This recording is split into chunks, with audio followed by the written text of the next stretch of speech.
தொல்காப்பியனை கொஞ்சம் நாம் பிடிக்க வேண்டியிருக்கு.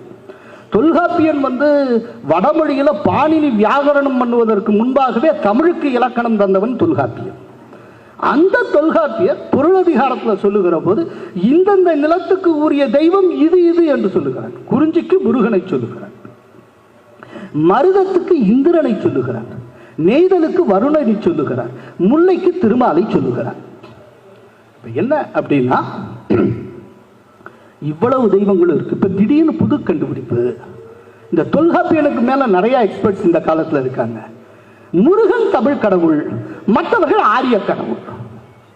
நான் கேட்கிறேன், தமிழுக்கே இலக்கணம் தந்தவன் இது அத்தனையும் தமிழ் கடவுள் என்பதாகவே எழுதி வைத்து சென்றிருக்கிறார். இன்னும் சொல்ல போனால் இந்திரன், இந்த இந்திரன் தான் ஞாபகத்துக்கு வருது. இந்திரனின் வழிவந்ததாக தன்னை நம்பிக்கொண்டிருக்கக்கூடிய நம்மை நம்புகிற ஒரு மிகப்பெரிய சமுதாயம் 40 ஆண்டு காலமாக போராடி இப்போது இந்திரனின் பெயரை தன்னுடைய ஜாதிக்கு போட வேண்டும் என்று கேட்டு அதுவும் நாடாளுமன்றத்தால் ஒப்புதல் செய்யப்பட்டு அதனை பிரதமர் மோடியும் அறிவித்து சென்றிருக்கிறார். அவருடைய பெயர் தேவேந்திர குல வேளாளர். நான் கேட்கிறேன், இப்ப இந்திரன் தமிழ் கடவுளே இல்லை அப்படின்னா, இந்திரன் ஆரிய கடவுள்னா, இங்கேயே காலங்காலமாக இருந்து வந்த இந்த சமூகம் நாங்கள் இந்திரனின் வழிவந்தவர்கள் என்று ஏன் சொல்ல வேண்டும்?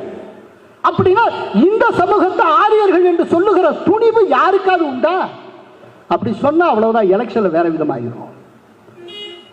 காலகாலமாக இருந்து வந்திருக்கக்கூடிய சமூகம் இன்னைக்கு நேரத்துக்கு என்னன்னா இதுல ஒரு முக்கியம், அவர்கள் மருத நிலத்தோடு இருந்தால் அது பற்றி நிறைய ரிசர்ச் ஒர்க்கெல்லாம் இருக்கு. அந்த தேவேந்திர குல வேளாளர் பற்றி, மல்லர்கள் பற்றியும் அதெல்லாம் நிறைய ரிசர்ச் இருக்கு. அதுல அவர்கள் மருத நிலத்திலிருந்து வருகிறார்கள்.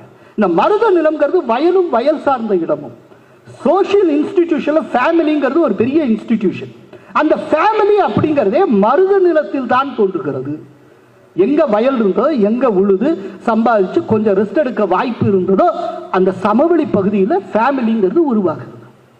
இதுல பாத்தீங்கன்னா இந்த 7 உட்பிரிவுகளை உள்ளடக்கி தேவேந்திர குல வேளாளர் சொன்னாங்கல்ல, அதுல ஒரு உட்பிரிவுக்கு என்ன பேரு தெரியுமா? குடும்பம் என்பதை அடிப்படையாக கொண்ட குடும்பன் என்கிற பெயர்.